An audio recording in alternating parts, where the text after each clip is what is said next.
NATO देश के बारे में जानते हैं? Yes sir. जब UN security council already exist करती है, यस सर। जिसमें बड़े बड़े पावर हैं, वीटो पावर है, 10 टेम्पोररी मेंबर हैं, 5 मेंबर हैं, यूएनओ इतना पुराना संस्था है, ऑलरेडी चल रहा है, तो आपको लगता है नाटो जैसे संगठनों की कोई प्रासंगिकता है अभी के दौर में? कहते हैं कि एंशिएंट इतिहास में बिहार का इतिहास ही एंशिएंट इतिहास है। ये इंडिया में आयरन मैन किसको कहा जाता है? विशेष राज्य का दर्जा की मांग उठ रही है बहुत दिनों से भारत सरकार से, इसको मिलना चाहिए कि नहीं?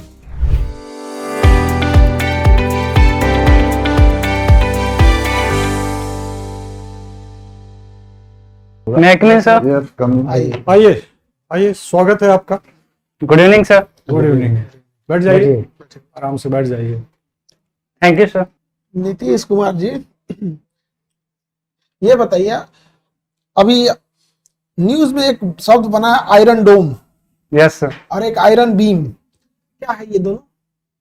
सर आयरन डोम इजराइल का एक एंटी मिसाइल डिफेंस सिस्टम है, और sir iron beam iron beam sir उतना क्लियर नहीं है सर। वो वो भी है, सर- किस देश का है वो? सर वो भी इजराइल का ही है और डिफेंस सिस्टम ही है, बट उसका फंक्शनलिटी नहीं पता है सर मुझे। फंक्शनलिटी नहीं पता। नाटो देश के बारे में जानते हैं? Yes sir. जब UN security council already exist करती है, यस सर। जिसमें बड़े बड़े पावर हैं, वीटो पावर है, 10 टेम्पोररी मेंबर हैं, 5 मेंबर हैं, यूएनओ इतना पुराना संस्था है, ऑलरेडी चल रहा है, तो आपको लगता है नाटो जैसे संगठनों की कोई प्रासंगिकता है अभी के दौर में? सर नेटो एक ग्लोबल संगठन नहीं है, बट यूएनओ एक ग्लोबल संगठन है। नेटो सर यूएसए और यूरोप का एक संगठन है। वही हमारा कहना है कि Yes. जब यूएनओ ऑलरेडी है, सिक्योरिटी काउंसिल ऑलरेडी है, तो नाटो को क्यों ना सारे देश मिलकर भंग करा दे? सर ये एक अमेरिका क्योंकि ग्लोब में एक अपना सिग्निफिकेंस रखता है, one of the most powerful, we can say most powerful, तो सर उसके डोमिनेंस के कारण ये नेटो अभी भी एग्जिस्ट करता है। क्या भारत को नाटो का मेंबर बन जाना चाहिए? 31 देशों का समर्थन मिल जाएगा। नाटो का आर्टिकल कहता है कि हमारे ऊपर कोई मेंबर के ऊपर कोई अटैक करेगा, बाकी सब मिलके मारे। हम अपना बॉर्डर डिस्प्यूट चाइना और पाकिस्तान दोनों से क्लियर करा लेंगे। सर इंडिया अगर नेटो का मेंबरशिप ज्वाइन करता है तो उसके फायदे और नुकसान है। फायदे ये होंगे कि यूएसए और यूरोप जैसे कंट्रीज के साथ डिफेंस कोऑपरेशन करने का मौका मिलेगा, बट नुकसान ये हो सकता है कि हमारे जो रशिया है, हमारा पार्टनर है, मतलब बहुत अच्छा मित्र देश है, तो उसके साथ रिश्ते खराब हो सकते हैं, क्योंकि आज के डेट में भी मोर देन 50% जो इंडिया के डिफेंस हार्डवेयर है वो रशिया पे डिपेंड करता है। और सर चाइना हमारा नेबर है, तो हम उनको नाराज नहीं करना चाहेंगे, क्योंकि सर इससे एस्केलेशन, बॉर्डर एस्केलेशन और ज्यादा खराब हो सकता है। वैसे भी चाइना हमारे पे तो हमेशा लगातार कभी इंसर्जेंसी करते रहता है, कभी स्पाई भेजते रहता है। अभी हिंद महासागर में उसने कई सारे अपनी स्पाई शिप को भेजे हैं। वो श्रीलंका के किस बंदरगाह पे भेजा है? सर उतना नॉलेज नहीं है, बट सर एक हम्बनटोटा पोर्ट है श्रीलंका में, जहाँ पे भेजा है, एग्जैक्ट usually भेजता है। भी आप करेंगे, नॉलेज नहीं है ऐसा? सर मतलब अभी कहाँ भेजा है वो नहीं जानकारी थी, बट वहाँ पे रेगुलरली भेजते रहते। तो भारत इसके जवाब में कभी दबाव बनाता है, लेकिन श्रीलंका भारत को इग्नोर कर रहा है। क्या कारण है कि कोई भी देश, जो छोटे देश है स्पेशली एशिया के, चाहे वो श्रीलंका हो, नेपाल हो, भूटान हो, बांग्लादेश हो, मालदीव हो, इंडिया के को दबाव के बावजूद वो चाइना के आगे नतमस्तक हो जाते हैं? क्या रीजन है? सर उनका एक तो फाइनेंशियल कारण है सबसे बड़ा, उनको चाइना की तरफ से सस्ते लोन मिल जाते हैं, जो कि इंडिया उस रेट पे नहीं दे पाता है। चाइना का लोन काफी कॉस्टली है, उसका तो नाम ही है डेट ट्रैप। और सर एक कारण यह है कि इंडिया जो भी प्रोजेक्ट फंड करता है दूसरे देश में, तो उसका सर डिले इम्प्लीमेंटेशन होता है, बट चाइना का जो प्रोजेक्ट है वो बहुत स्पीड में उनका फिनिश हो जाता है। चलिए सर। ठीक है, आप क्या करते हैं? सर मैं स्टूडेंट हूँ सर, तैयारी कर रहा हूँ। कब पास किया आपने? अभी स्टूडेंट हैं आप? 2020 में। 2020 में आपने क्या पास किया? BSc mathematics. BSc maths honours. तो 20 के बाद फिर तैयारी कर रहे हैं लगता है। Yes sir. तो इंटरनेशनल रिलेशन तो आपने बहुत बात की, हिस्ट्री आपका ऑप्शनल है। Yes sir. मैथमेटिक्स का आदमी हिस्ट्री क्यों रखेगा? सर मैथ में उस समय इंटरेस्ट था 12th के बाद, बट जब से मैं कॉम्पिटिटिव एग्जाम की तैयारी शुरू किया बीपीएससी और अदर एग्जाम की। तो सर मुझे 8 सब्जेक्ट पढ़ना कंपलसरी था, तो सर हिस्ट्री मुझे काफ़ी उसमें रुचि लगा सर। और ये सर आपका जब सिर्फ आर्ट्स सब्जेक्ट कंपलसरी कैसे हो गया? सर कॉम्पिटिटिव एग्जाम में जैसे सीडीएस और सीएपीएफ की तैयारी कर रहा था पहले, और फिर बीपीएससी का भी। तो सर इसमें हिस्ट्री का वेटेज बहुत ज़्यादा है। जब बीपीएससी का सिलेबस देखा तो प्रीलिम्स में और मेंस में काफ़ी ज़्यादा वेटेज था सर, इसलिए मैंने हिस्ट्री लिया सर। तो हिस्ट्री में आपने क्या पढ़ा है हिस्ट्री में? सर हिस्ट्री में एंशिएंट, मिडाइवल, मॉडर्न और पढ़ा? वर्ल्ड के भी कुछ चैप्टर सर। एंशिएंट पढ़ा है? Yes sir. अच्छा, एंशिएंट में बिहार कहते हैं कि एंशिएंट इतिहास में बिहार का इतिहास ही एंशिएंट इतिहास है, कैसे कहते हैं? यस सर, क्योंकि एंशिएंट इंडियन हिस्ट्री देखें तो सारा कुछ मगध किंगडम के इर्द गिर्द घूमता है, और मगध उस समय मोस्ट पावरफुल किंगडम हुआ करता था। 6th सेंचुरी बीसी के समय देखें, अगर बुद्धिस्ट टेक्स्ट और कुछ जैन टेक्स्ट देखें तो उसके अकॉर्डिंग वहाँ पे 16 महाजनपद थे, बट मगध का डोमिनेंस काफ़ी ज़्यादा था। और बाद में सर मगध अपने आस पड़ोस के सभी किंगडम को जीतकर एक बहुत बड़ा किंगडम के रूप में जैन के टेक्स्ट को क्या कहते हैं, क्या नाम है सर? अंग, उपंग, और सो जो टेक्स्ट है जिसमें मगध का मेंशन है 16 महाजनपद, उस टेक्स्ट का नाम है भगवती सूत्र। बुद्धिस्ट के टेक्स्ट का क्या नाम है? सर अंगुत्तर निकाय, जिसमें 16 महाजनपद। त्रिपिटका क्या है? सर त्रिपिटक सर वो 3 पिटक हैं, वो भी बुद्धिस्ट का मेन ग्रंथ है सर। मेन ग्रंथ है? आप जो कह रहे हैं वो सब्सिडियरी है? Yes sir. आप जो बताए वो मेन ग्रंथ नहीं है? सर अंगुत्तर निकाय ये है कि उसमें 16 महाजनपद का त्रिपिटक जो है, त्रिपिटक से बुद्धिज्म की क्या फिलॉसफी मिलती है? सर त्रिपिटक में जैसे बुद्ध का संघा, मतलब संघ को कैसे ऑर्गेनाइज किया जाएगा, उसमें किसको एंट्री मिलेगा, और सर उनके बुद्ध के 4 नोबल आर्य सत्य। Yes sir. क्या 4 है? Noble truth. 4 नोबल ट्रूथ क्या है? पहला ये है कि बोलिए। सफरिंग है सर, मतलब दुनिया में सब कुछ सफर कर रहा है, सब कुछ सफर। हाँ ठीक है। और दूसरा में है सर कॉज ऑफ सफरिंग। ठीक है। और तीसरा है कि उसको कैसे दूर किया जाए, और चौथा में उसके लिए 8 फोल्ड पाथ दिए गए हैं कि किस तरीके से उसको दूर किया जाए। नहीं, चार बात तो रास्ता है। Yes sir. अच्छा, जैनिज्म से और बुद्धिज्म के फिलॉसफी में क्या अंतर है? सर 2-3 सिमिलरिटी बोलिए। सिमिलरिटी है कि दोनों हिंसा के खिलाफ।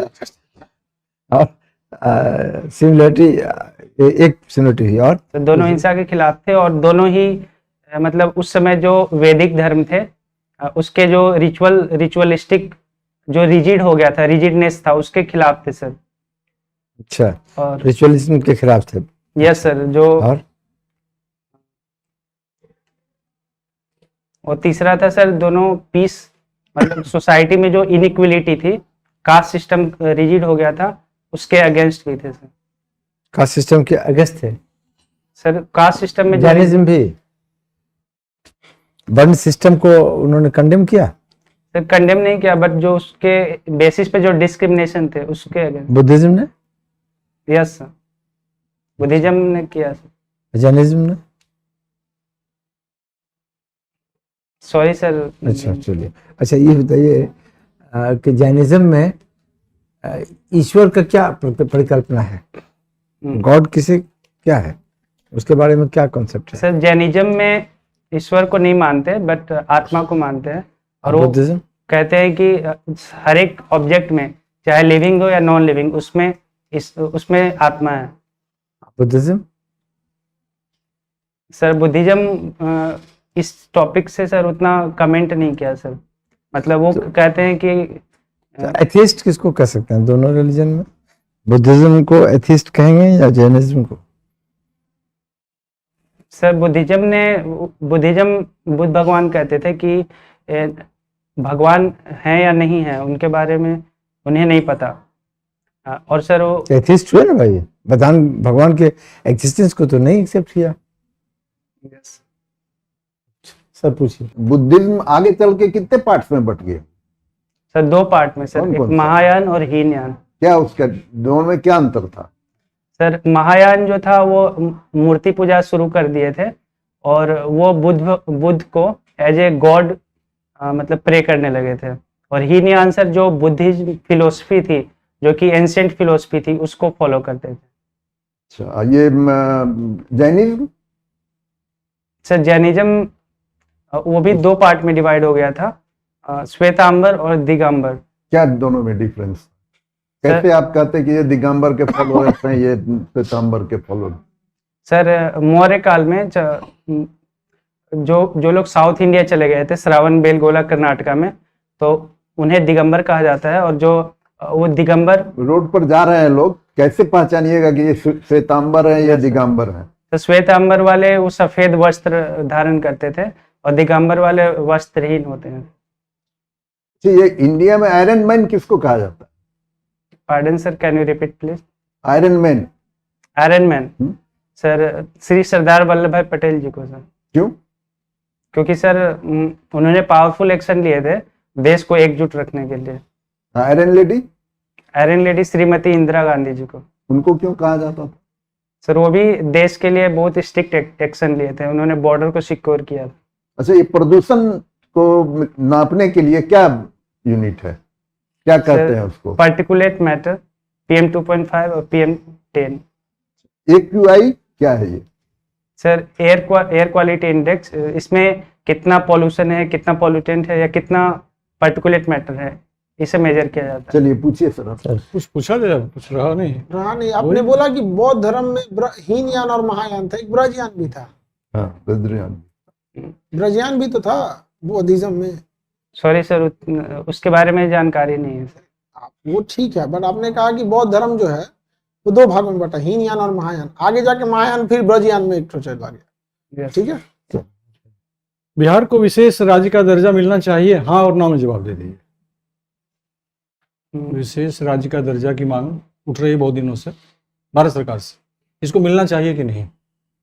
यस सर, मिलना चाहिए। मिलना चाहिए। चलिए, हम आपसे सहमत हैं। लोकतंत्र क्या है बता दीजिए, लोक और तंत्र को थोड़ा सा डिफाइन कर दीजिए। सर लोकतंत्र मतलब जनता का शासक, हाँ, जिसमें जनता अपने शासक अपने हिसाब से चुनती है। चुनती है, यस सर। भले उसका जनता का काम न हो। ऐसा लगता है जनता का काम हो रहा है?